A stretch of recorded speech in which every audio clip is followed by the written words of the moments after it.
Whoop, whoop. Hey everybody, Dave and Sonia here, and we had such a great time shooting the videos last week on Valentine's Day that we decided to do it again this Sunday.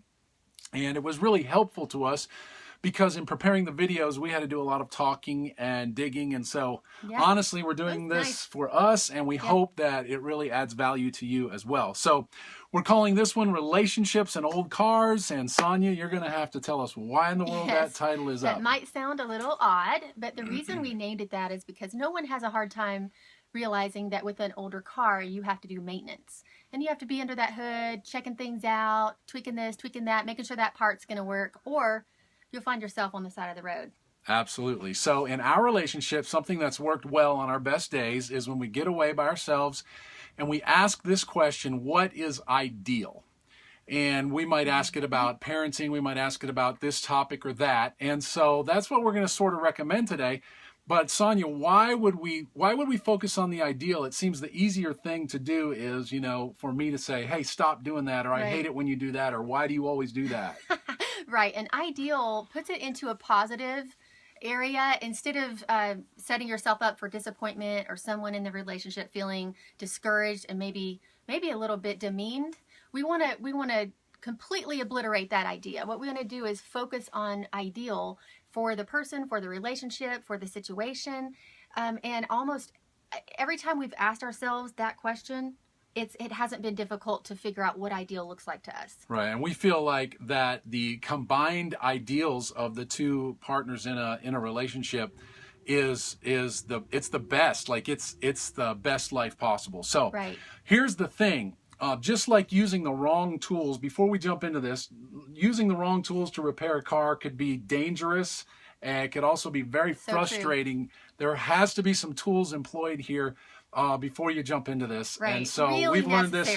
We've learned this the hard way maybe sometimes. So we're going to try to pass on some value here. So first of all, pact before plan. Right. Make sure you're both committed to speaking respectfully and lovingly. We mentioned that last week, but you can't have a discussion about these kind of intricacies without having laid that groundwork. Okay, I promise I will speak respectfully and lovingly. I promise that we're on the same team.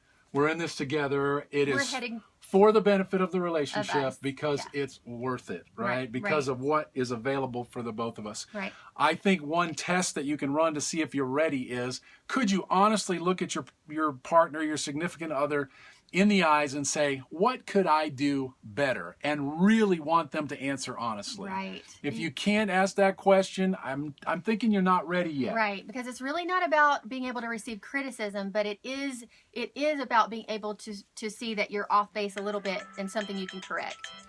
There's our music getting ready to wrap up. We've still got a couple things to talk about here. And so let's just quiet that down for a second. Okay, I did. I turned it off. I didn't mean to, but whatever. Inevitably, there will be differences when we have this discussion. And that's good because that's what we're trying to uncover.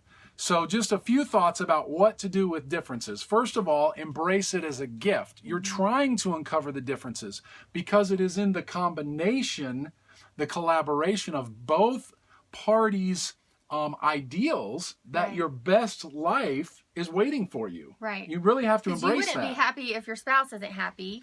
That doesn't work. So you have to come together and articulate ideals so that you can merge your lives. Right. Beautifully. So when these differences come up, and we did a practice run on this just before we did the video. It wasn't easy. It wasn't. We still have a difference, a living situation difference, and we're trying to work that out, and we know we've identified where the values are different. And so, that's a challenge. But most things are going to be easy, right?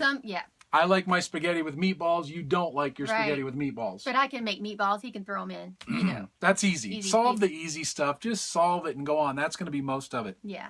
If it's hard, give it time. Yep, give it time. Huge. That's what we're doing in our situation. There's not a clear path for both of us to move.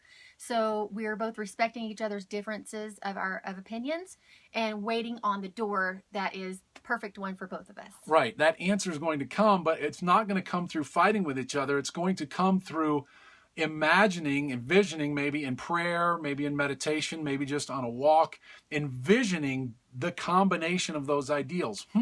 I wonder how both of these ideals could go together. You can't do that if you don't understand the other person. Right. But all of a sudden, boom, we believe the light's going to come on. We're going to find that amazing place where both of these values cross, and that is going to be even better Right. than either one of ours alone. Yes, and that's the beauty of a relationship. Right. You're both better with each other. Right. That's what we're moving So forward. we're going to do subsequent videos here in just a couple minutes. We're going to cover 5 topics that we think you should. They're biggies. They're biggies. Heads up.